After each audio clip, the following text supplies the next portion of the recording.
Je me présente, Nathalie Hensley, je suis bénévole au Festival Zéro Déchet et j'ai l'honneur aujourd'hui de présenter le premier panel du Festival 2021.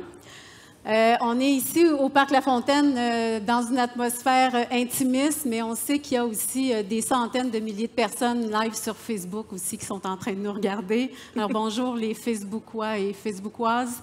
Le panel aussi va être diffusé sur le site Internet du festival, donc il sera sûrement regardé avec beaucoup d'intérêt parce qu'on sait que c'est le panel le plus intéressant du festival.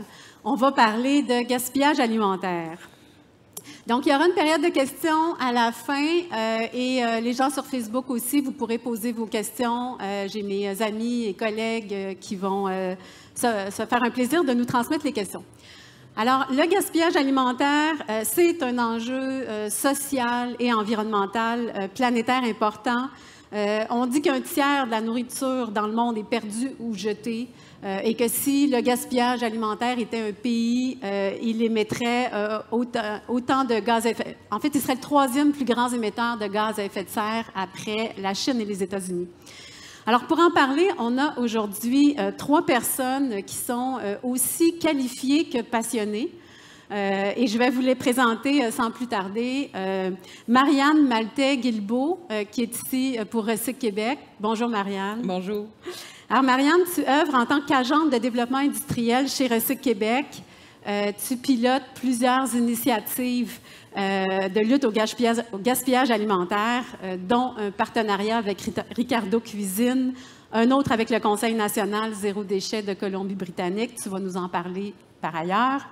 Et puis, en plus d'être une ambassadrice, une spécialiste des enjeux de gaspillage alimentaire, tu es aussi une passionnée de cuisine, de défis culinaires. On nous a dit que tu fabriquais ton pain, que tu étais une pro des conserves et que tu t'étais même mis dans la lactofermentation. Si on a du temps à la fin, ça nous intéresse. On veut des trucs. Alors, bienvenue, Marianne, et merci d'être parmi nous. Ça me fait plaisir, merci. Guillaume Quentin, un de nos grands chefs québécois, diplômé de l'École d'hôtellerie de la capitale. Pour ceux qui disent « il me dit quelque chose », si vous avez suivi la première saison des Chefs en 2010, Guillaume a été le grand champion. Suite à ça, tu as évidemment œuvré dans des restaurants prestigieux pendant quelques années et à un moment donné, tu as pris conscience de l'étendue du problème de gaspillage alimentaire puis tu as décidé de partir un projet, la Transformerie. Tu vas nous en parler aussi avec un profond désir de contribuer à un monde meilleur. Bienvenue Guillaume, merci d'être avec nous. Très content d'être là. Florence Léa. On dit que c'est la cuisine zéro gaspillage qui t'a choisi alors que tu étais cantinière très tard. Auteure de plusieurs livres, dont un même pour enfants, chroniqueuse, conférencière, experte en gestion des restants. Tu fais la démonstration que donner 1, 2, 3 vies à nos surplus alimentaires, c'est un plaisir quotidien. Tu as fait des conférences, des ateliers, même outre-mer, donc ton entreprise Chic Frigo sans fric. Est reconnue même au Québec, puis comme une entreprise, vraiment une référence en cuisine zéro gaspille. C'est un honneur, Florence Léa. Merci. Alors, on va essayer, aujourd'hui, on va parler de solutions. Nous autres, à la QZD, on aime beaucoup les solutions, mais avant de parler de solutions, il faut comprendre l'ampleur aussi du problème, puis pourquoi c'est important de parler de gaspillage alimentaire. Alors, je vais commencer, Marianne, je vais m'adresser à vous d'abord. Je vais te tutoyer, si tu permets, ça va être pas de problème.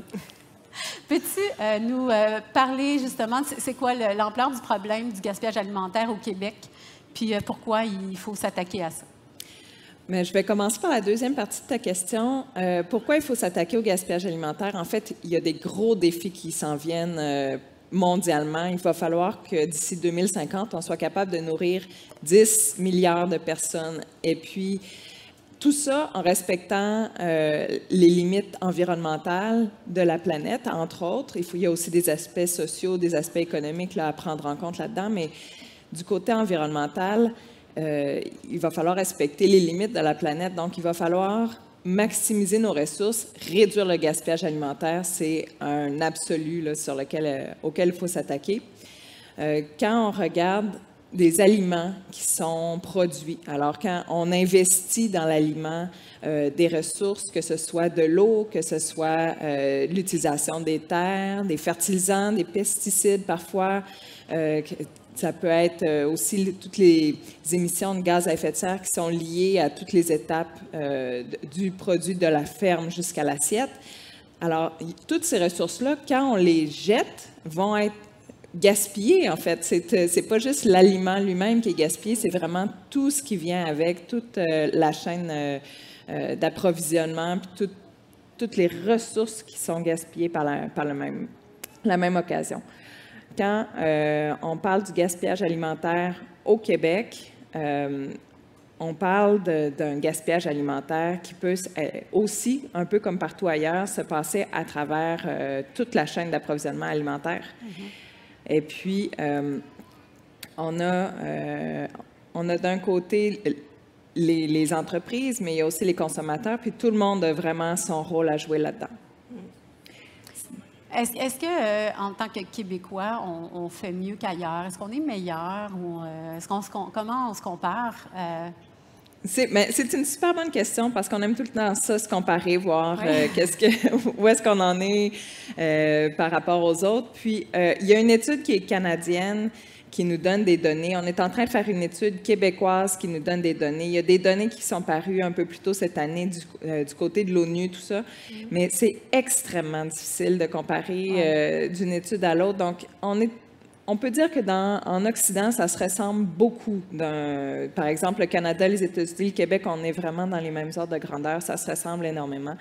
Mais on ne peut pas dire si on est vraiment meilleur ou moins bon parce que les méthodologies sont trop différentes d'une étude à l'autre. Il y en a qui incluent certaines choses, d'autres non. Donc là, je ne rentrerai pas dans tous les aspects techniques, mais c'est vraiment difficile à comparer. Par contre, de commencer à se mesurer, ça va être ce qui va être l'avantage, c'est de pouvoir se comparer à nous-mêmes. Donc, d'avoir un niveau de base, on va pouvoir se comparer, voir notre propre évolution là, au Québec, à quoi ça ressemble. C'est vers ça qu'on s'en va. Puis, tu as parlé tantôt des différentes étapes. Est-ce qu'on a des données sur le gaspillage est plus important à l'étape de la production, à l'étape à l'épicerie ou à la maison? Est-ce qu'on a des données ou des proportions par rapport à ça?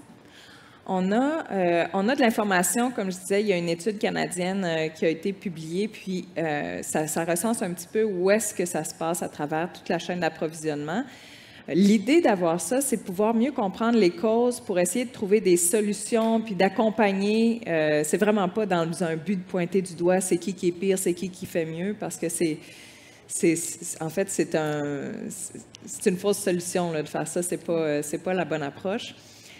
Si on regarde, par exemple, du côté de la production alimentaire, on va avoir un 6 % qui est estimé de ce côté-là. Un 6 %, ça peut être, par exemple, une tomate qui va avoir éclaté parce qu'elle a grossi trop vite, puis elle ne peut plus se rendre, elle peut plus être utilisée ou elle a tombé par terre, ou encore, on parle beaucoup de manque de main-d'œuvre, il n'y a pas eu personne disponible pour l'accueillir, la tomate. Alors, ça peut être comme ça au niveau de la production. Sinon, du côté de la transformation agroalimentaire, on parle d'un 43 % de nourriture qui était initialement destinée à l'alimentation humaine, qui finalement va pas se retrouver dans des assiettes, va sortir du chemin pour se rendre vers notre assiette, puis aller souvent vers, par exemple, l'alimentation animale.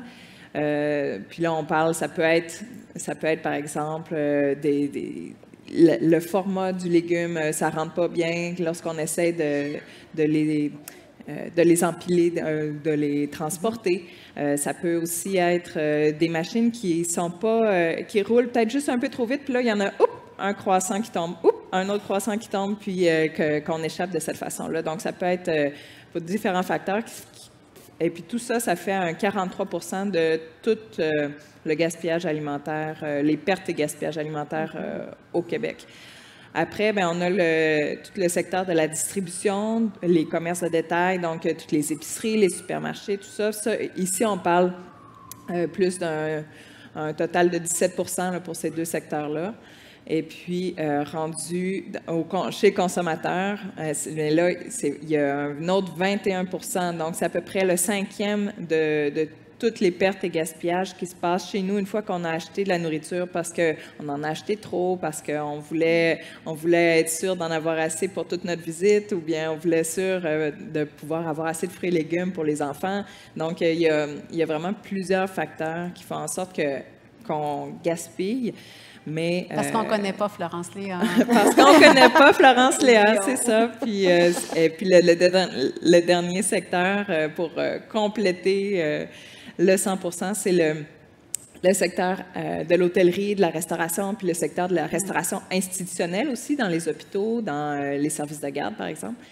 Et puis ça, c'est un 13%, donc c'est moins d'ampleur que ce qu'on s'imagine collectivement, mais c'est un autre des secteurs avec lesquels travailler. Intéressant, effectivement. Donc, ce que je comprends, c'est qu'il faut trouver des solutions à chacune de ces étapes-là, parce qu'il faut agir à toutes les étapes.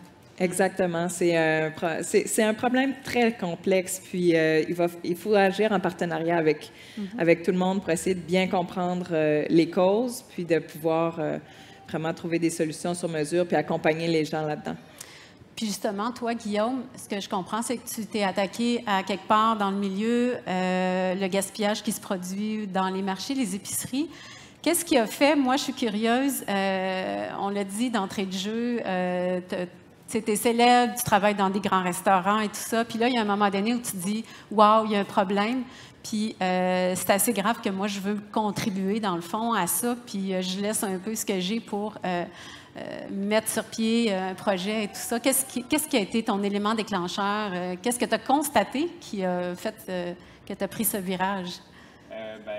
Premièrement, c'est sûr que, naturellement, j'ai eu la chance d'avoir vraiment une super éducation de mes parents. Puis, le gaspillage, c'est quelque chose qui n'a vraiment pas été présent chez nous. On m'a appris à faire attention tout petit à la nourriture, de partager, d'être généreux, tout ça. C'est quelque chose qui a été toujours présent.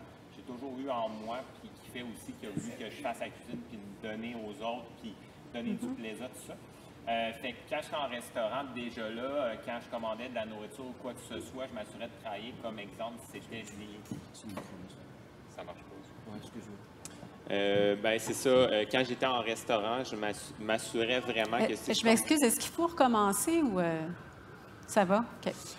Quand j'étais en restaurant, par exemple, je commandais un canard, je le commandais pour le travailler en entier. Fait que je pensais à toutes les parties, tout ça de A à Z. Fait que je faisais vraiment attention. Après ça, qu'est-ce qui a fait que je suis sorti du restaurant pour m'amener où ce que je suis aujourd'hui de façon très transparente, pour rentrer dans le drame? J'ai eu des problèmes de santé. Okay. J'ai une masse au côlon, tout ça, qui m'a amené vraiment à changer ma perspective par rapport à dire qu'est-ce qui fait du sens dans ma vie. Fait qu'en sortant du restaurant pour prendre une pause, je me suis mis vraiment à me poser ces questions-là. Puis ça m'a amené vraiment à me dire, je veux utiliser les compétences que j'ai en tant que cuisinier, aussi gestionnaire, tout ça, pour vraiment laisser un monde meilleur à mes neveux et ma nièce. Moi, j'ai pas d'enfants, mais je suis tellement proche d'eux, ils ont entre 8 et 12 ans, je les aime d'amour, puis je pense à eux à chaque jour. Je veux vraiment leur laisser à eux et aux générations futures quelque chose de meilleur. Puis par rapport à ça, je me suis mis à réfléchir avec un ami à moi, Thibault Renouf, qui est un des co-initiateurs de la Transformerie. On était toujours en train de se dire comment on rend le système alimentaire plus résilient, qu'est-ce qu'on peut faire, nous, par rapport à ça. Puis à force de parler, le sujet qui revenait toujours sur la table, c'était le gaspillage alimentaire. C'est quelque chose qui nous touchait. Puis Thibault, il sait que j'aime les défis, vous comprenez, avec les chefs, tout ça, c'est quelque chose qui a été au sein de mon parcours en cuisine. Je fais beaucoup de compétitions culinaires, fait que lui, il a joué sur cet aspect-là. Puis en octobre 2016, il m'a dit « Guillaume, je te mets au défi de faire un souper gastronomique avec des déchets. » Là, je dis « Écoute, mon homme, ça ne me tente pas de faire ça. Je trouve ça dégueulasse. » Mais il sait que j'aime les défis, fait qu'en 5 minutes, il m'a convaincu, puis on en rit aujourd'hui. Mais tout ça pour dire que la semaine d'après, on s'est littéralement jeté dans des containers de déchets dans des épiceries avec Thibault, avec Sophie, que je vois dans la salle ici aujourd'hui, qui était journaliste au Devoir à ce moment-là, des photographes, une dizaine de personnes. On savait qu'elle allait avoir une grande quantité de nourriture, puis ça ne nous a pas surpris, mais c'est vraiment la qualité des invendus qui nous a renversés, honnêtement. Moi, on s'entend, là, on est au Festival Zéro Déchet, mais puis, tu sais, je suis dans une approche zéro déchet à la maison, mais je ne suis pas pour les emballages, mais là, les emballages, dans le contexte de mettre des aliments dans des containers, bien, gardaient les aliments comme immaculés. Puis les aliments étaient comme en parfait état pratiquement. Tout était super beau. Fait qu'on s'est dit, on ne peut pas rester insensible à ça. Fait qu'est-ce qu'on fait avec ça? Puis dans une position, puis tantôt, je trouvais ça intéressant sur le mot d'ouverture, ce que Mylène disait, la porte-parole du festival, elle disait, faut pas juger les gens, faut pas juger les gestes, faut être proactif. Fait que dans cette proactivité-là, la semaine d'après, on a pris un café, on a fait un post-mortem, on savait pas où on s'en allait avec ça. Puis on a juste dit, on se fait imprimer une carte d'affaires bidon. On est allé à l'imprimerie à côté. On a pris 10 minutes, on a juste marqué le numéro de téléphone à Thibault, on a marqué « Ne jetez pas, appelez-nous ».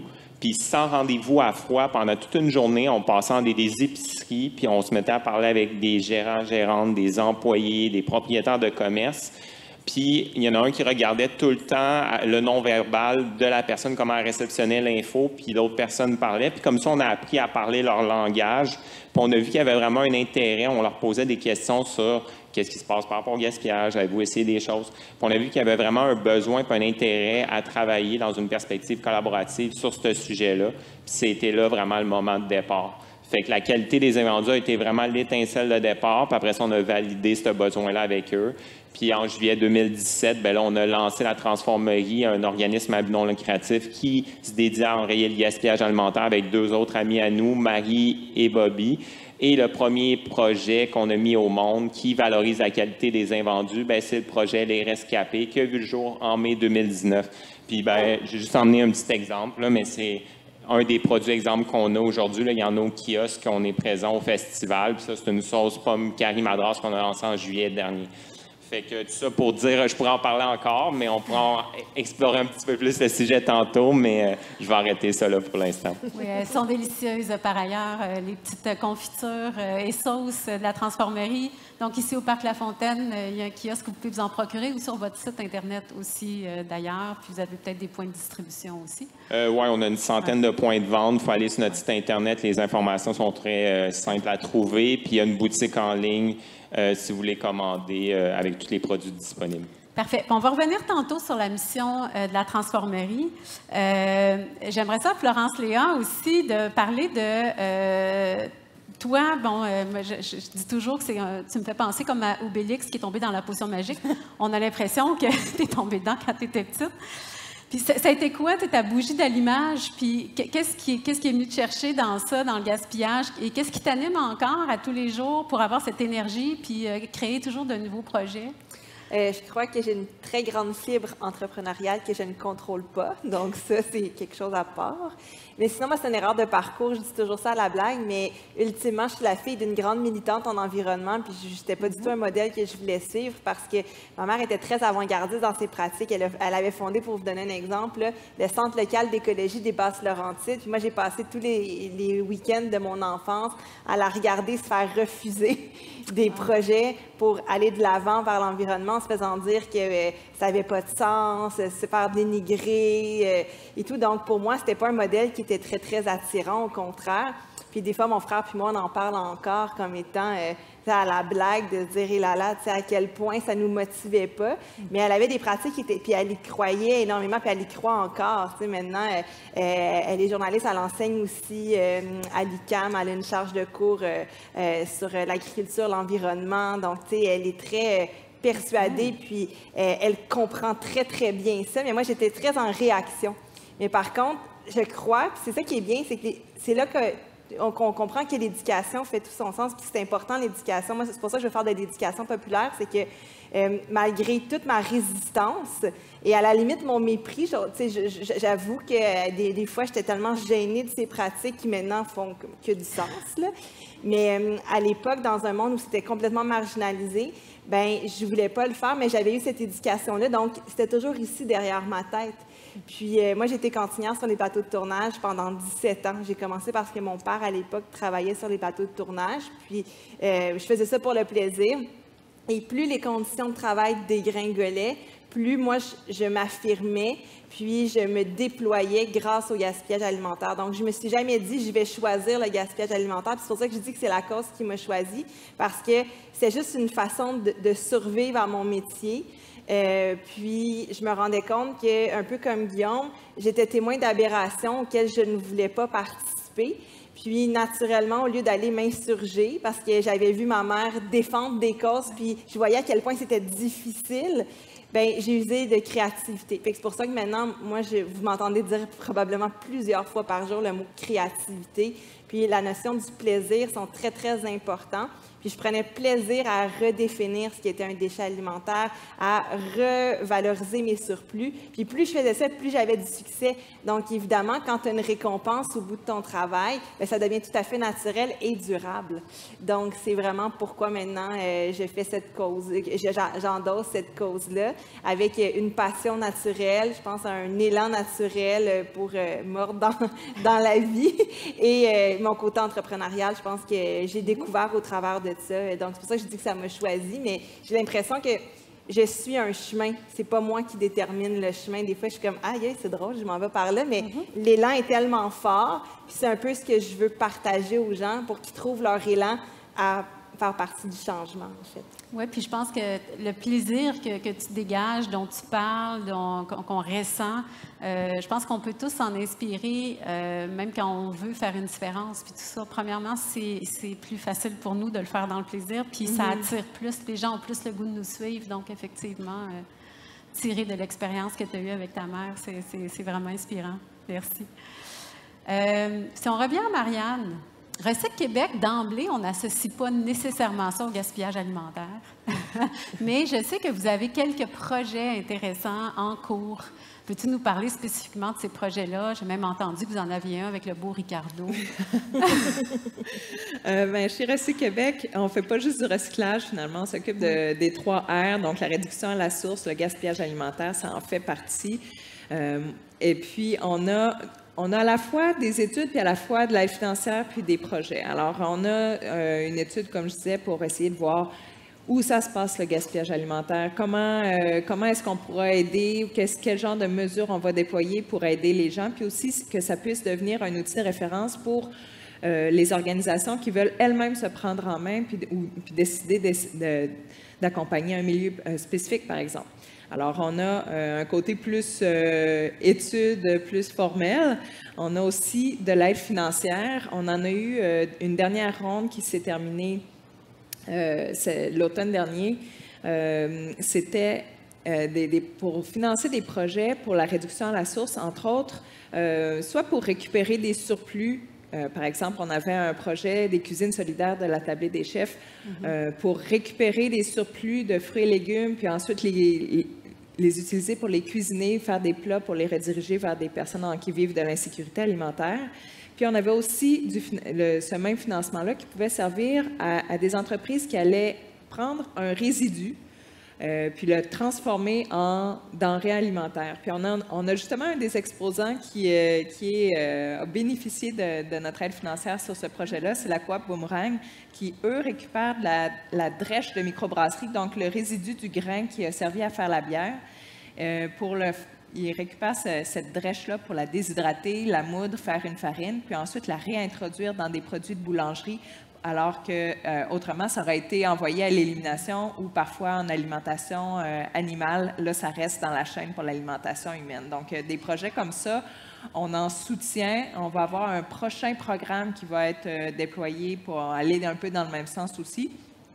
Sinon, on fait de l'aide financière pour déployer des symbioses industrielles sur des territoires. Donc, pour qu'il y ait une personne qui mette en relation les entreprises pour voir, est-ce que ton déchet peut devenir ma ressource, puis comment est-ce qu'on peut faire des réseaux d'entraide là, sur les territoires. Donc, du côté des entreprises, là, on a des aides financières de cette façon-là.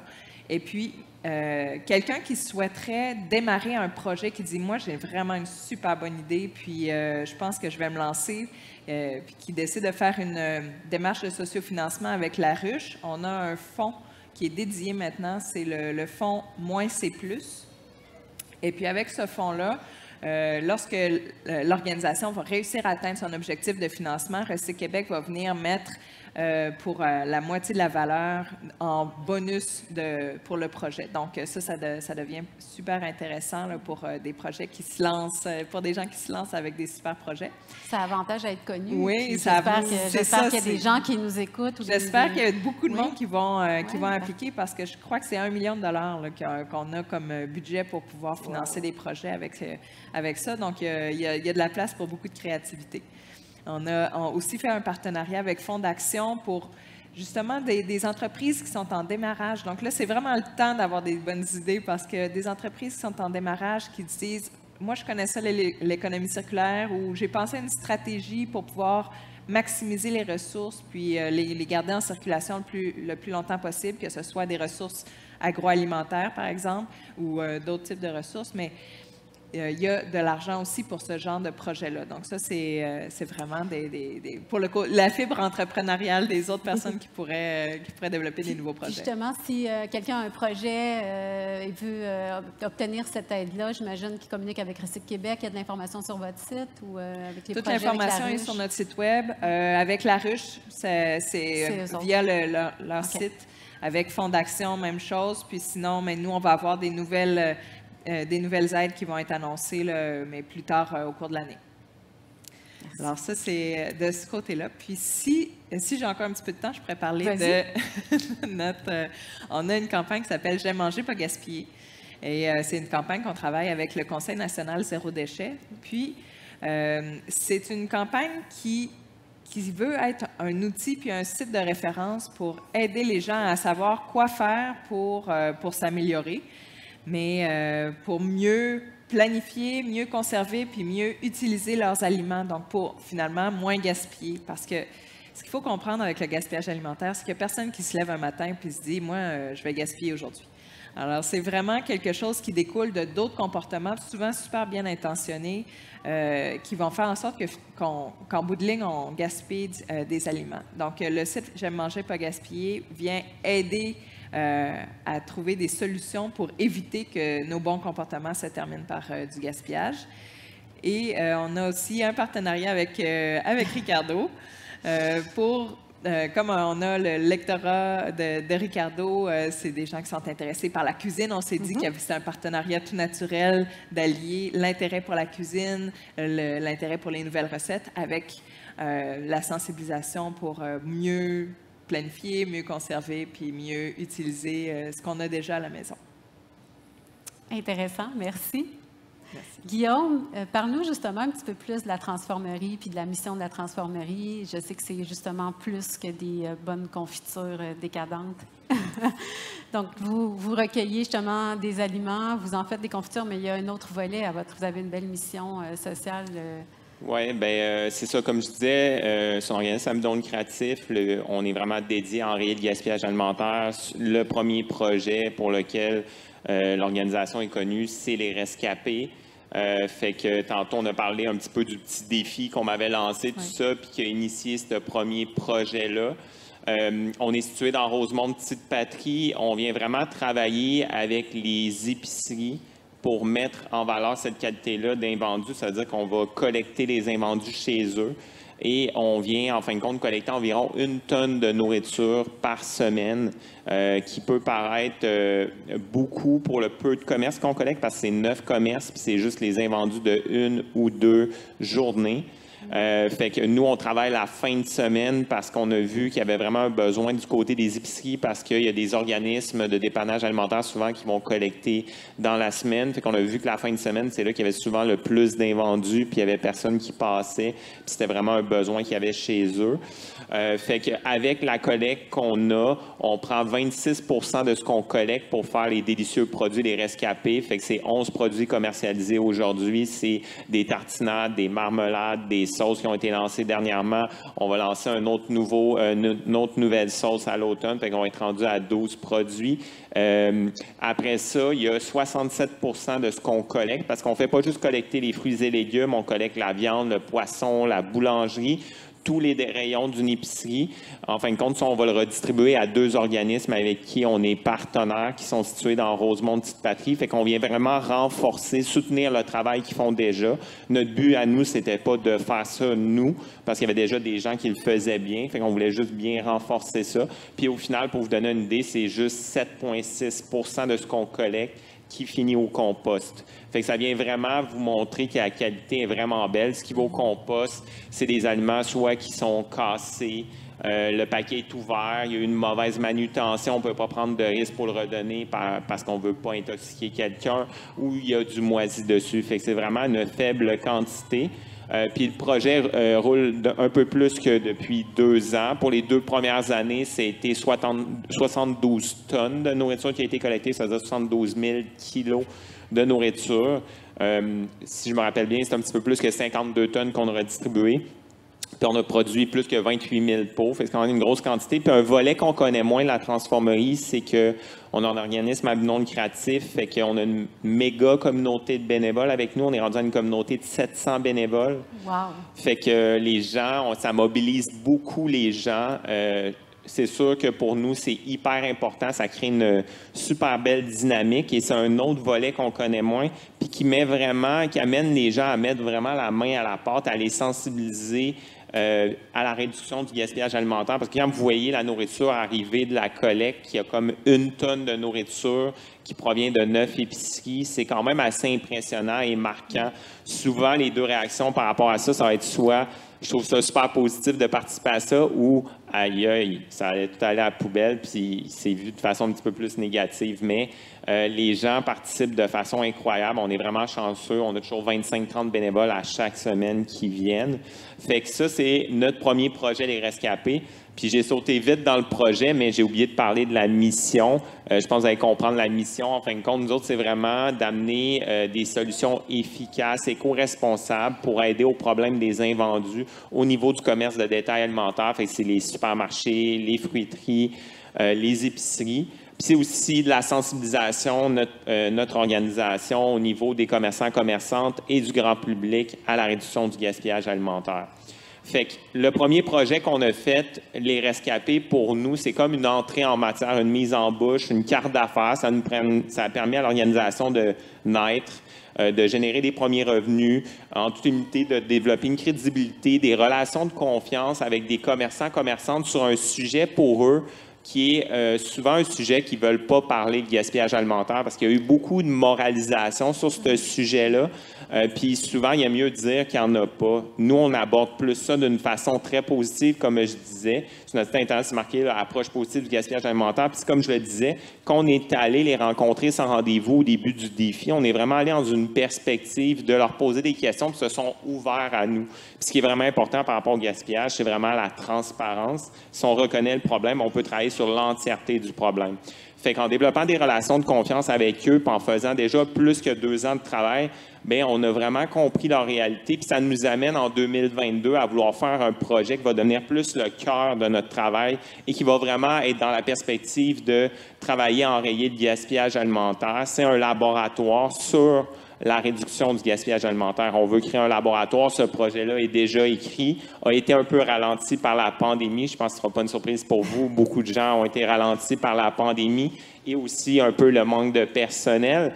Mais c'est quoi, ça mange quoi en hiver, un laboratoire sur la réduction du gaspillage alimentaire? C'est un espace d'innovation ouverte. On va travailler, en fin de compte, avec le secteur du commerce de détail alimentaire, puis on va prototyper des solutions pour les aider avec eux, c'est-à-dire dans leur commerce, à réduire à la source. C'est-à-dire vraiment réduire entre leurs murs le gaspillage. Parce que qu'est-ce qu'on s'est rendu compte? Bien, en faisant les Rescapés, puis je vous le disais tantôt, 9 épiceries, ça équivaut à peu près à 1 tonne de nourriture pour 1-2 journées. Puis on a fait une petite étude terrain pour Rosemont-Petite-Patrie. Il y a à peu près 60 commerces, ça représenterait 25 tonnes d'invendus par semaine. Je vous laisse comme amener ça à des calculs plus grands sur, mettons, la grandeur du Québec. C'est des quantités phénoménales. Puis je ne dis pas ça pour être moralisateur, je dis ça, il faut être réaliste par rapport à ça. Puis si vous vous rappelez, les Rescapés, c'est de la mise en valeur de la qualité des invendus. Mais on ne veut pas devenir une usine à millions de pots parce que ça va devenir à justifier le problème.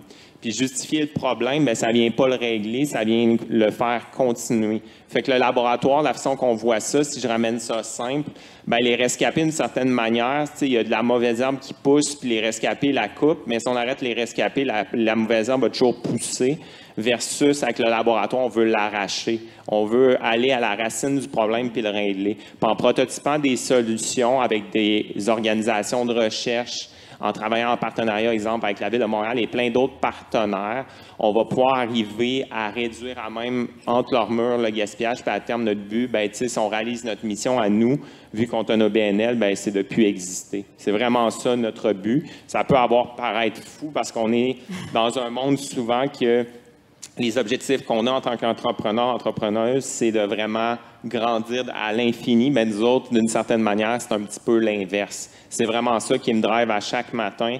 Puis, bien, si un jour on réussit ça, bien, je ne serai pas malheureux, je vais être hyper heureux. Votre rêve, c'est de ne plus avoir d'aliments à rescaper, dans le fond. Puis, dans le fond, ce que je comprends, c'est qu'avec le laboratoire, vous visez plus grand. Là. Vous voulez que ces solutions-là, éventuellement, sortent de petites patries, puis même de Montréal, j'imagine. Oui, mais tu l'as bien compris. On ne se cachera pas sans dire que Montréal n'est pas le centre du monde et le centre du Québec, mais dans le sens que Montréal est un terreau fertile. On sent vraiment un momentum au niveau de la ville pour aller de l'avant. J'ai été co-porte-parole d'une pétition sur le gaspillage alimentaire. Je crois que c'était en 2019. Là, j'ai un peu de la misère avec l'espace temporel. Mais il y a eu une consultation publique sur le gaspillage alimentaire à Montréal. Puis il y a eu des recommandations qui ont été émises. Puis il va y avoir un plan d'action que la Ville va lancer. Je ne sais pas quand ça va être lancé, mais c'est sûrement en phase d'écriture ou terminée, puis ça va être lancé prochainement. Fait qu'il y a vraiment une mouvance, un vouloir de changer ça. Fait que c'est sûr que pour nous, c'est l'espace adéquat pour commencer ça. Mais le laboratoire va se dédier au départ en bonne partie sur Montréal, mais à terme, on aimerait ça faire grandir ça sur le Québec. Puis notre ambition, c'est sûr, c'est de commencer par le secteur du commerce de détail alimentaire. Mais si le laboratoire, la recette, le mode de fonctionnement donne des résultats conséquents, sans faire un copier-coller les yeux fermés, on pourra travailler sur d'autres secteurs. Puis c'est là que ça va devenir intéressant, puis c'est là que, justement, l'impact va grandir, puis ça va avoir beaucoup plus de sens, puis ça va être vraiment lié à notre mission. Oui, bravo. Puis s'il y a des gens des régions qui nous écoutent, bien, vous avez vu qu'il y a plein de possibilités pour partir ce genre de projet ailleurs aussi. Puis il y en existe de toute façon, c'est sûr, mais je comprends qu'il y a du soutien qu'on peut obtenir de Recycle Québec. Vous êtes en train de développer quelque chose, donc on ne part pas de rien là, si on a le goût de démarrer quelque chose. Florence Léa, avec tes livres, ton blog, ton site, on te voit même à Télé-Québec dans Moi je mange. Qu'est-ce qui mijote présentement? Là? Tu parlais de ton esprit d'entrepreneuriat. Qu'est-ce qui s'en vient? Là? Qu'est-ce qui occupe tes journées? Bien, l'année dernière, en fait, en réaction à l'année de pandémie qu'on avait vécue, j'ai lancé vraiment spontanément un défi vide frigo sur les réseaux sociaux. Puis, il y a eu une discussion très, très franche avec les abonnés de ma communauté. Puis, la communauté a énormément grandi aussi à cette période-là. Ils m'ont fait des demandes claires, en fait, en disant, nous, on aimerait avoir plus de contenu pour être capable de mieux s'outiller, en fait. Donc, j'ai décidé d'écrire un 5e livre, comme ça, sur le sujet qui va sortir à l'automne, qui est vraiment spécialisé sur le vide-frigo. Donc, vraiment, c'est laisser dicter quoi manger avec ce qu'on a sous la main. Donc, c'est drôle parce que ce matin, je faisais une entrevue avec une dame qui me parlait de mes 10 commandements. J'avais lancé ça, j'avais imaginé les 10 commandements en 2011, je crois, avec ma tante, qui est ma grande muse. Puis, elle me lisait mes 3 premiers commandements, puis j'étais fière de voir que non seulement j'avais encore la même mission, mais qu'elle est encore mieux défendue après toutes ces années-là. Ça va faire 10 ans que je défends cette cause-là. À une époque où le terme zéro gaspillage n'existait pas, je disais que je faisais de l'économie familiale ou que je faisais de la récupération des pertes alimentaires. Je me rends compte que les termes pertes alimentaires, c'est comme plus du tout la même chose, mais dans mon plan d'affaires, c'est ça qui était écrit. J'osais même pas dire que je faisais du zéro gaspillage parce que c'était pas tangible. C'est avec le zéro déchet de Bea Johnson que là, le terme zéro gaspillage est devenu plus commun dans le quotidien. Mais tout ça pour dire que c'est ça, dans mes premiers livres, je parlais de 10 commandements et tout, puis maintenant, ben j'ai envie de montrer aux gens qu'avec certaines canevas, avec certains outils, mais des outils qui sont très libres, donc tu as ta structure, mais après ça, tu mets toute ta personnalité.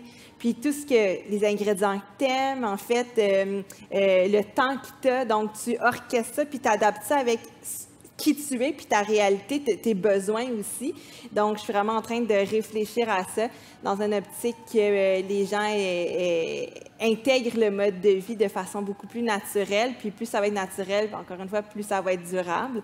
Donc, je trame là-dessus en espérant que le défi va prendre de l'ampleur éventuellement. Je vais le refaire aussi en janvier. Puis j'ai beaucoup réfléchi avec Guillaume cette année sur le sujet, parce que j'ai contacté Guillaume, qui est comme une figure aussi, on le sait, là. Puis on en a beaucoup discuté cette année pour être capable de bien définir aussi qu'est-ce qui pourrait être mon projet, en fait. Donc, puis que ça ne devienne pas juste mon projet, mais que ça devienne un projet collectif. En fait, j'ai vraiment envie que tout le monde ait ce sentiment d'appartenance-là face au gaspillage alimentaire, comme moi, je l'ai maintenant. Donc, je vous dirais que c'est principalement ça, puis toujours en continuant de développer du contenu autour de moi, là, avec ça, des entreprises ou pour certains médias. C'est quelque chose qui me passionne. Et on l'attend pour quand, ce livre? À la fin octobre, okay. Donc pendant la semaine de réduction des déchets. Parfait. Puis, justement, là, quelqu'un là, qui cherche quoi faire, là, on sait qu'il y a beaucoup de trucs. Là. Moi, je vais souvent sur ton site chic Frigo sans fric, puis je trouve ça toujours intéressant. On a un aliment, puis on ne sait pas quoi faire avec parce qu'on sait qu'on va le perdre. Aurais-tu quelques exemples de ce qu'on peut retrouver, justement, dans tes trucs? Peut-être quelque chose d'inusité avec un fruit, un légume, ou qu'on te demande souvent? Bien, en fait, les demandes sont vraiment très, très variées. À tous les jours, moi, je passe plusieurs minutes, des fois même des heures à répondre à des gens qui m'écrivent personnellement pour me demander quoi faire, comment retransformer certains surplus. D'ailleurs, hier, il y a une dame qui me dit, là, c'est la période des brocolis, j'ai acheté plein de beaux brocolis d'un fermier. Elle a dit, ça me brise le cœur de voir tout ce feuillage. Qu'est-ce que je peux faire? J'ai essayé des choses. Fait qu'elle m'explique ce qu'elle a essayé. Je réponds, puis elle dit, OK, mais si je vais dans cette direction-là, puis là, en fait, puis c'est d'avoir cette discussion-là beaucoup avec les gens. Donc là, je le fais sur mon temps personnel, mais ultimement, tu sais, ça serait d'avoir comme des ressources pour que ces gens-là puissent aller tout de suite trouver l'information. Moi, ça me fait plaisir, c'est ma passion, mais c'est beaucoup de temps à investir pour parler de ce contenu-là. Puis je me dis, s'il y a une dame qui a pris le temps de m'écrire, ça veut dire qu'il y en a 25 autres qui se sont posés la même question, mais qui connaissaient peut-être pas les ressources non plus. Tu sais. Donc, elle, peut-être qu'elle avait écouté Moi, je mange, puis que c'est comme ça qu'elle m'a découverte. Mais il y en a qui n'ont pas accès à la télévision, par exemple, ou qui n'ont pas nécessairement accès à être capable de soutenir la lecture ou quoi que ce soit. Donc, c'est de trouver des façons de rentrer en communication avec ces gens-là. Puis dans les trucs inusités, ben, c'est vraiment varié. Donc, je reçois souvent la question quoi faire avec les pots de, pas les pots, mais oui, c'est la peau du melon, par exemple. Donc, autant la cantaloupe que le melon d'eau, par exemple. Moi, c'est quelque chose que je n'ai pas osé tester parce que j'ai beaucoup entendu des risques de salmonelle. Fait que j'explique mon histoire, mon rapport. Des fois, ça choque les gens de faire « Mais tu ne l'as pas essayé? » Puis je suis comme « Ben non, moi, c'est ma limite, elle est là à moi aussi. » Fait que de démontrer aussi que c'est pas parce que tu embrasses un milieu de vie ou un mode de vie que tu es obligé d'adhérer à tout non plus. Tu peux mettre ta limite aussi là où elle se trouve. Puis, tu sais, je veux dire, les pots de melon, moi, je les mange pas, mais mon Dieu, je mange beaucoup d'autres affaires que les gens sont surpris. C'est le même principe que le zéro déchet. Là. On tend vers le zéro déchet, on fait partie du mouvement, on veut réduire notre empreinte alimentaire, mais on a souvent, des fois, on peut avoir ce genre de commentaires-là, des fois, quand on se fait prendre avec quelque chose. Mais c'est pour ça que... bout du compte, c'est l'effort. C'est de tendre vers quelque chose, puis d'avoir cette valeur-là, mais de ne pas être parfait nécessairement. Bien, tout à fait. Puis c'est pour ça que mon prochain livre, c'est vraiment sur des canevas. C'est plus un livre de cuisine. Il y a beaucoup de contenu sur l'organisation, sur les zones de rangement pour nous aider à s'organiser puis que le mode de vie devienne complètement naturel. Mais j'ai beaucoup travaillé j'ai testé des recettes, puis j'en ai retesté pour être capable d'avoir des canevas de base pour qu'à tous les jours, on puisse intégrer une méthode ou une petite saveur ou un petit truc zéro gaspille dans son alimentation. Pas obligé d'être les 3 repas, hein, ça peut être juste un, mais à tous les jours, si on améliore ces pratiques-là, si on pose un petit geste de changement, mais ça va avoir un impact majeur dans 1 mois, 2 mois, 6 mois, 1 an, 2 ans, 5 ans. Donc, c'est beaucoup là-dessus que je suis en train de travailler pour créer des contenus de canevas de recettes pour que tu saches que tu puisses réussir la recette, que ça soit vegan, flexi ou carné. Donc, ça va aborder ça, mon livre en Sans jugement. Oui, mais avec vraiment... Ça devienne naturel. Exact. Ce que tu as devant toi, ce qui est disponible, c'est quoi la disponibilité mentale que tu as aussi? Moi, il y a des fois, là, je suis saturée. Donc, je ne suis pas aussi apte à d'autres jours où je me sens plus apte. Donc, c'est de respecter tout ça, mais c'est possible de réussir puis de faire partie du changement. Avec le peu de disponibilité ou de ressources que tu as, c'est possible. Donc, c'est vraiment ce que je veux le faire, mais que je veux démontrer, mais au travers de la cuisine, avec certains contenus qui vont amener à l'éducation populaire. Et toujours dans le plaisir. Toujours. Sinon, on n'a pas de fun. Voilà, j'ai une question bien personnelle, Florence Léa. Qu'est-ce qu'on fait avec des cocombres quand on en a trop? Ah ouais. Ben, c'est une très bonne question. Moi, je les mange toutes, là, souvent, parce que c'est quand même mes légumes préférés. Bien, il y a plein de choses à faire avec le cocombe, en fait. Est-ce que c'est sûr que c'est difficilement conservable, c'est ça qui est dur. Donc oui, on peut réinventer le cornichon, on peut faire de la relish, mais c'est des condiments, hein, ça, donc c'est pas quelque chose qui va faire un repas principal. Donc, c'est de se poser la question, pour prolonger la durée de conservation, est-ce qu'il y a des meilleurs trucs? Est-ce que la façon que vous le conservez, c'est nécessairement la bonne façon? Parce qu'en ce moment, c'est possible d'aller au marché puis d'acheter, mettons, 12 cocombes pour 4 $. Je dis n'importe quoi, là, c'est peut-être plus que ça, là. Mais je donne un exemple, je caricature, là. Bien, c'est de se dire, est-ce que je vais prendre une partie de mes cocombes puis je vais faire ci, l'autre partie, je vais faire ça, puis après ça, pour prolonger leur durée de vie, je vais apprendre à les conserver différemment. C'est parce que souvent, face à une abondance d'aliments, on a l'impression qu'on a juste une option. Puis moi, j'aime montrer aux gens que si on segmente, de dire, OK, bien ça, je vais faire des condiments avec ça. Ça, ici, je vais le manger frais, puis ça, bien, je vais essayer de prolonger sa durée de vie pour que dans 2 semaines, je n'ai pas besoin d'aller en racheter. Déjà là, c'est comme si ça calme la pression qu'on a de tout consommer tout de suite.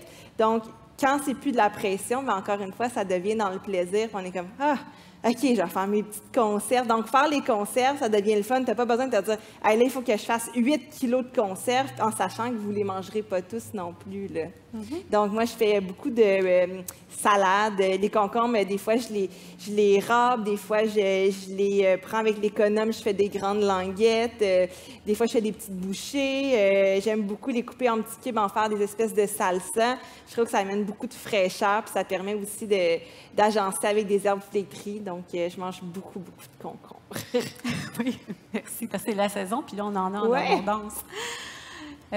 Justement, quelqu'un qui veut s'y mettre, on commence par quoi, là? Quelqu'un qui écoute le panel aujourd'hui et qui dit « Ouais, je semble que je pourrais m'améliorer par rapport à ça. » Quel conseil on lui donne? Bien, on commence dans sa propre cuisine. On regarde les trucs de Florence Léa, mais aussi on se donne des trucs pour mieux planifier les quantités qu'on va acheter pour essayer de planifier ses repas, quels ingrédients il manque, qu'est-ce qu'on a déjà. Puis ensuite, on essaie de bien les conserver, donc de savoir est-ce que ça va sur le comptoir, est-ce que ça va dans l'armoire, au frigo, congélo. Donc ça, c'est la base pour pouvoir vraiment avoir des bons changements. Puis quelqu'un qui est déjà avancé, qui gère bien son frigo, tout ça, mais qui a le goût d'aller un petit peu plus loin, qui aurait le goût de contribuer. On peut être bénévole pour la transformerie. Est-ce qu'on... Oui, bien, c'est un truc qui est super intéressant. Moi, tu sais, c'est une réponse que j'aurais donnée, justement. Tu m'as volé ma réponse. Non, mais ce que je veux dire, c'est que je remarque qu'il y a beaucoup de gens qui sont prêts pour le changement. C'est juste que des fois, ils ne savent pas, en dehors de leur zone personnelle, quoi faire, par quel bout prendre ça. Puis même souvent, puis je passais par là moi aussi, puis beaucoup de gens me l'ont partagé en tant que bénévole à la Transformerie, c'est que des fois, on a eu une carrière, on a développé des compétences, tout ça, puis là, on a eu comme des constats de dire, c'est quoi qui fait du sens pour moi, c'est quoi mes valeurs personnelles, puis là, le travail que je fais aujourd'hui ne répond plus à ça, c'est plus en connexion avec ça, je suis plus heureux. Qu'est-ce que je dois faire? Puis souvent, on a l'impression qu'il faut tout effacer ça pour recommencer à zéro. Puis moi, c'est par ce mode-là de réflexion que je passais. Puis tantôt, tu sais, je disais, en fin de compte, je vais utiliser mes compétences pour, tu sais, laisser un meilleur monde à mes neveux et ma nièce. Fait que le bénévolat, nous autres, à la Transformerie, je trouve qu'on a eu beaucoup de bénévoles comme ça qui se sont posés ces questions-là, à savoir par où je commence. Fait que ça peut venir justement à faire du bénévolat à la Transformerie, mais ça peut être posé en action haute. Il y a tellement d'organisations qui font des choses merveilleuses puis qui ont besoin de bénévoles. Fait que je pense que c'est juste de prendre action, de se laisser le droit d'essayer quelque chose puis de découvrir. Je pense que vraiment de commencer par un premier pas avec d'autres gens. Je me rappelle, moi, quand j'étais dans un mode zéro déchet en conversion vers ça à la maison, bien, tout mon entourage n'était pas dans ce mode de pensée-là. Fait que, tu sais, je me sentais tout seul. Pendant je me rappelle, j'étais dans un événement à l'Université McGill, puis c'est la première fois que je rencontrais une communauté zéro déchet, puis c'est comme j'avais l'impression de trouver une nouvelle famille. Puis là, ça m'a vraiment motivé. J'ai échangé avec des gens, ça m'a ouvert l'esprit, ils m'ont passé des ressources. Fait que tout ça, je pense que c'est important. Fait que oui, du bénévolat transformé, mais du bénévolat dans n'importe quelle organisation qui est liée au mode de vie zéro déchet ou l'environnement, je vous encourage à le faire. C'est comme, souvent, on est sur le bord de la falaise, on veut sauter, mais il faut juste sauter. Puis moi, ben, j'aime ça pousser les gens en bas. Ça donne l'espoir aussi de se retrouver avec des gens qui ont les mêmes préoccupations, les mêmes inquiétudes, puis qui sont mis en action. Ouais. Si je peux me permettre, moi, c'est un peu comme ça que j'ai décidé d'arrêter d'être cantinière. En fait, j'avais vraiment une carrière très prolifique. Puis la journée où j'ai annoncé à la personne qui m'engageait le plus souvent, elle venait de me proposer 1 an de travail. Donc, tu sais, c'était beaucoup de sécurité sur lequel, ben, je ne sais pas que je crachais, au contraire, mais que je refusais, tu sais. Mais c'est parce que ça faisait quelques fois que j'allais être bénévole pour un organisme qui s'appelle le Pas de la rue, qui est juste en face de Radio-Canada. Donc, c'est un organisme qui travaille en situation d'itinérance pour les hommes 55 ans et plus. Puis moi, j'allais là, puis ils recevaient de la nourriture de chez Moisson Montréal. Puis, des fois, il y avait besoin d'une cuisinière substitut. Puis j'allais, puis là, je leur vidais leur frigo. En 4 heures, je faisais ce que la cantinière faisait, pas la cantinière, mais la cuisinière faisait en 3 jours, mais c'est parce que là, je partais en peur, mais j'avais du fun, puis tout.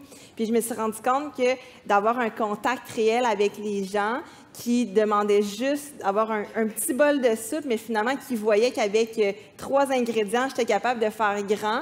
Donc, je voyais que pour eux, ça les outillait aussi. Puis la discussion qu'on avait, c'est là que je me suis dit, bien, en fait, oui, c'est le fun de travailler dans l'industrie, dans une industrie qui est médiatisée, qui a une belle, c'est ça, beaucoup de succès, mais en même temps, ça venait plus me remplir. Puis plus je me suis mis à cuisiner avec ces gens-là, plus je me suis rendu compte que c'est ça qui me rendait heureuse. Puis ça l'a complètement redéfini ma vie. Puis là, présentement, je fais un petit peu moins de bénévolat, mais j'en ai fait longtemps pour eux. Puis j'avais du plaisir.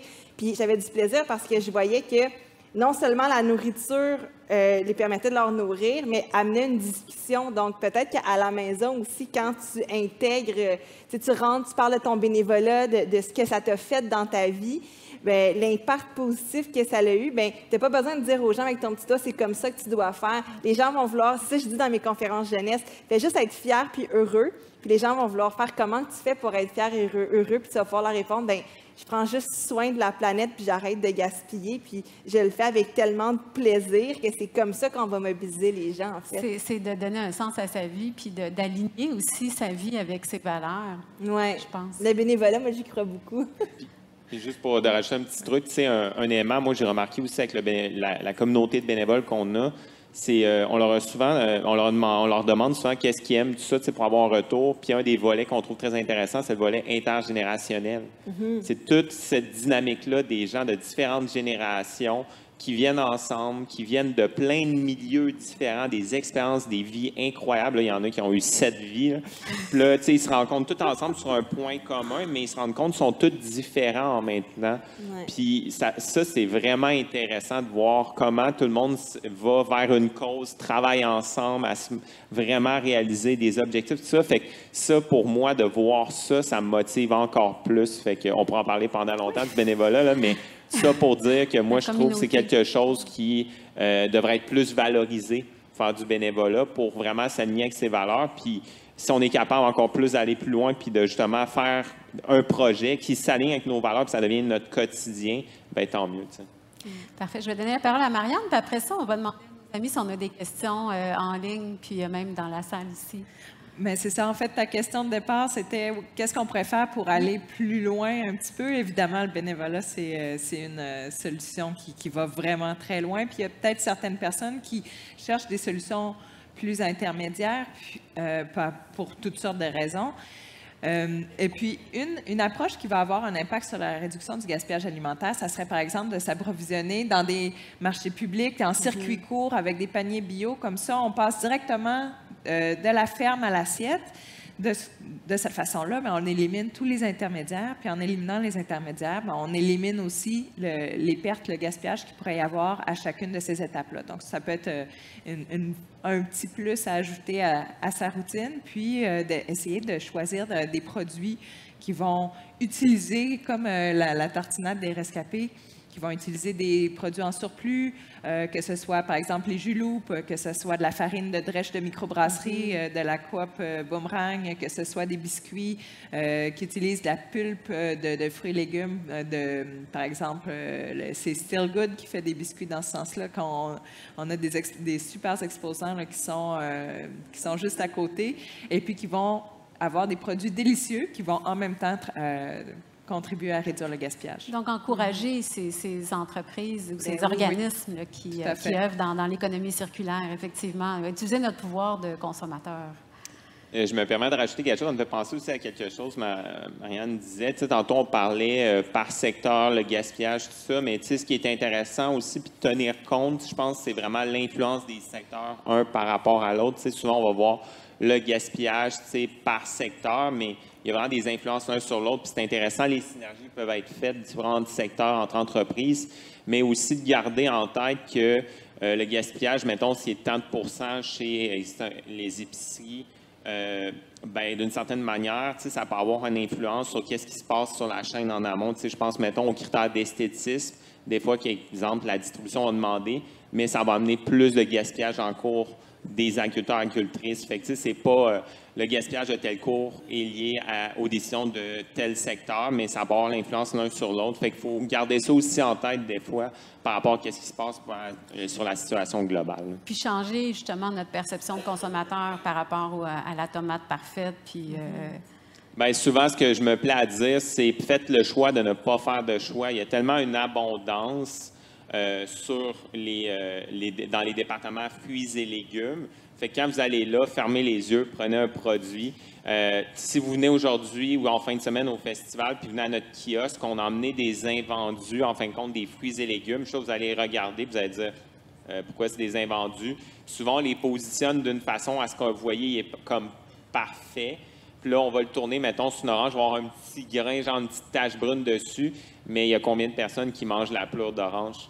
Fait que, tu sais, je dis pas ça méchamment, mais je dis juste qu'on est tellement... L'industrie a créé ce réflexe-là de vraiment surabondance et de critères d'esthétisme, mais maintenant, on est rendu avec des réflexes, nous, en tant que citoyens, citoyennes, à choisir comme ça.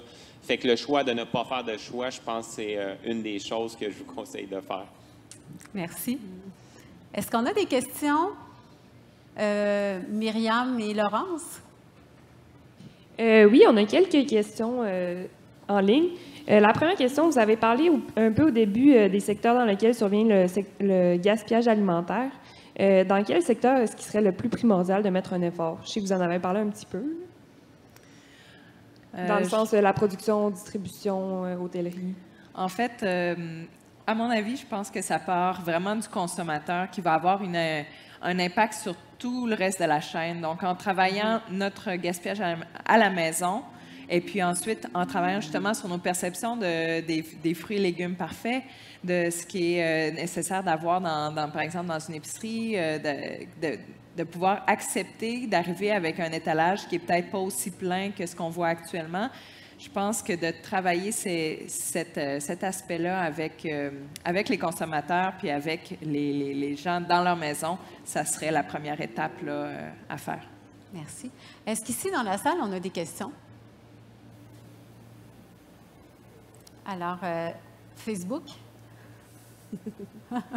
On a une autre petite question. En fait, vous avez parlé un peu des cocombes, des melons. Avez-vous d'autres trucs à la maison pour réduire le gaspillage alimentaire? un truc tantôt, on posait la question, justement, ça m'est venu en tête, là, puis ça me revient là, c'est souvent, je donnais des ateliers, puis tu sais, tout le monde est différent, tout le monde a une histoire différente, culture différente, puis il y a des choses que certaines cultures mangent, d'autres ne mangent pas. Fait qu'il n'y a pas de recette parfaite pour réduire le gaspillage à la maison. Fait que moi, ce que je conseille aux gens, puis c'est un mot qui peut faire peur, là, mais il ne faut pas avoir peur, l'autodiagnostic. Florence, elle le connaît, j'ai déjà parlé sur ça, Carrie. Mais en fin de compte, ça peut même devenir un jeu avec des enfants. C'est que vous affichez une feuille ou sur le réfrigérateur ou vous avez un tableau près du réfrigérateur, puis à chaque fois, pendant un mois, à chaque fois, vous jetez quelque chose parce qu'au final, vous l'avez oublié ou quoi que ce soit, vous l'écrivez sur la feuille avec la date, puis s'il y a une raison, vous pouvez l'écrire, ça prend 15 secondes, puis vous passez à d'autres choses. Puis vous faites ça pendant un mois, puis à la fin du mois, vous prenez juste quelques minutes, puis vous regardez ça soit en famille, soit tout seul, soit avec vos enfants. Puis c'est facile déjà de voir des fois des patterns, de dire « Ah, OK, à chaque fois, j'achète trop de viande, fait que peut-être je devrais réduire le paquet que j'achète. À chaque fois, c'est peut-être que j'ai oublié dans le fond de mon réfrigérateur quelque chose, fait qu'il faudrait que je réorganise, je fasse peut-être une section « Manger bientôt ».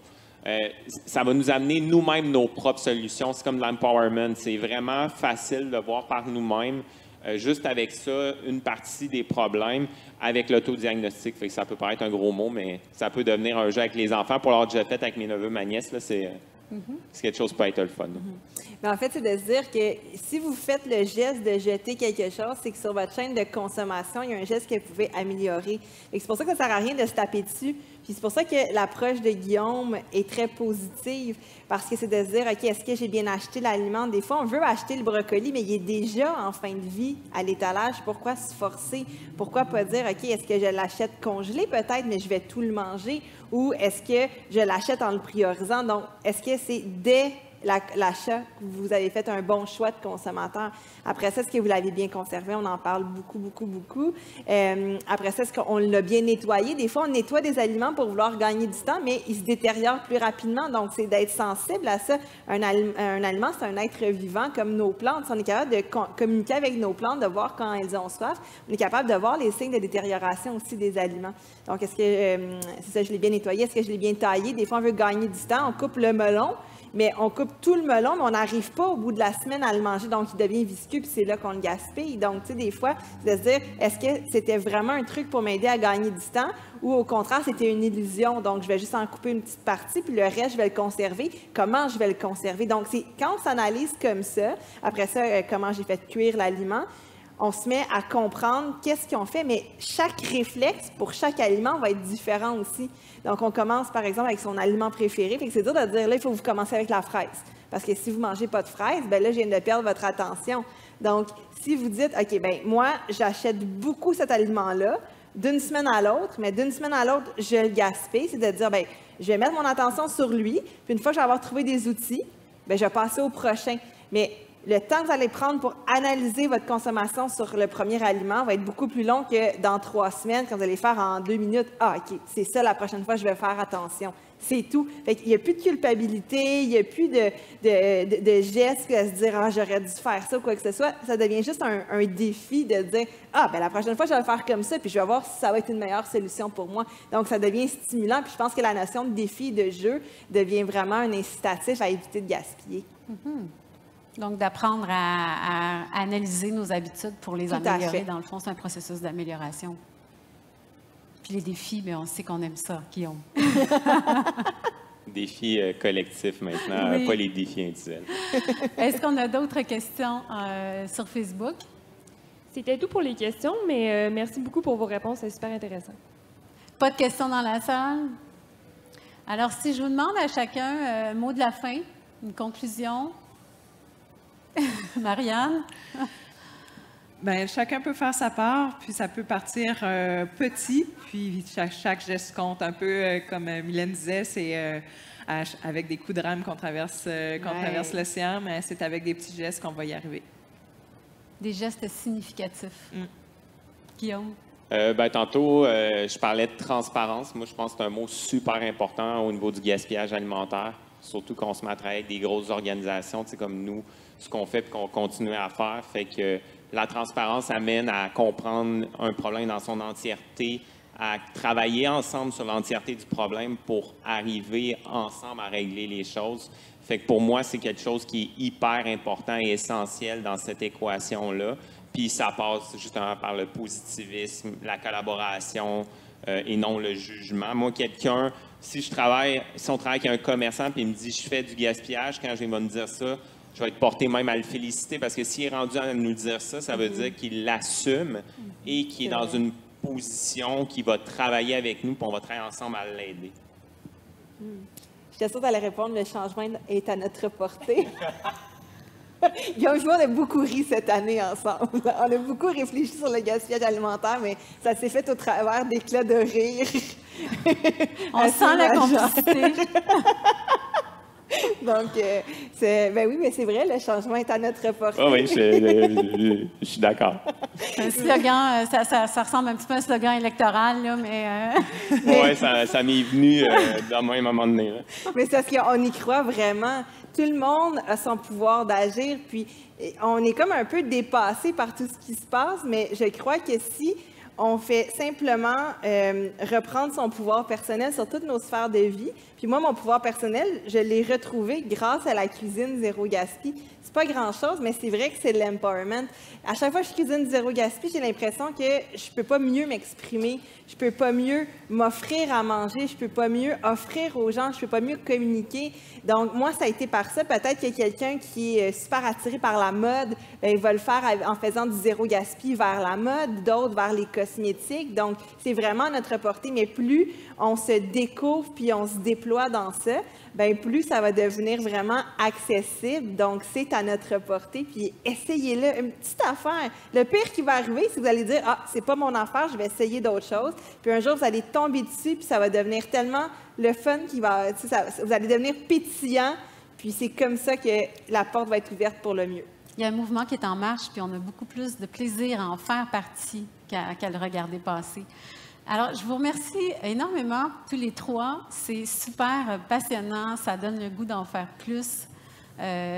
Merci, Marianne. Merci, Guillaume. Merci, Florence Léa. Puis on vous invite à venir voir les kiosques qui sont ici, le kiosque de Guillaume et tout ça. Il y a beaucoup d'actions ici au Parc La Fontaine. Donc, merci. Merci. Merci.